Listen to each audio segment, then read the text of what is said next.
মানে তৃতীয় দিন। আর তৃতীয় দিনে ময়ূরহাট ঘাটের অবস্থা, আকাশ মেঘলা, পানি উত্তাল। এটা কোনো ফুল ভিডিও হচ্ছে না, শর্ট ভিডিও শুধু আসবে একটাই। পর্যটকের পরিমাণ অনেক বেশি দেখা যাচ্ছে ময়ূরহাট ঘাটে, আর পানি দৃশ্য খুবই সুন্দর। চলে আসতে পারেন আপনারা সকলেই। ভিডিও আপলোড হবে রাত্রে। যাই হোক, যে নষ্ট হয়ে গেছে মাঝখানে, হ্যাঁ নষ্ট হয়ে গেছে। এতগুলো নষ্ট হবে না, কি হবে।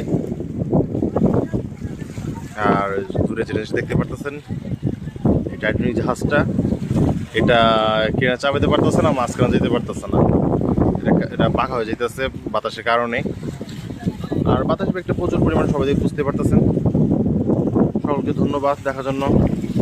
এটাও ঠিক হয়ে গেছে। দেখি সামনের দিকে একটা শট নেই।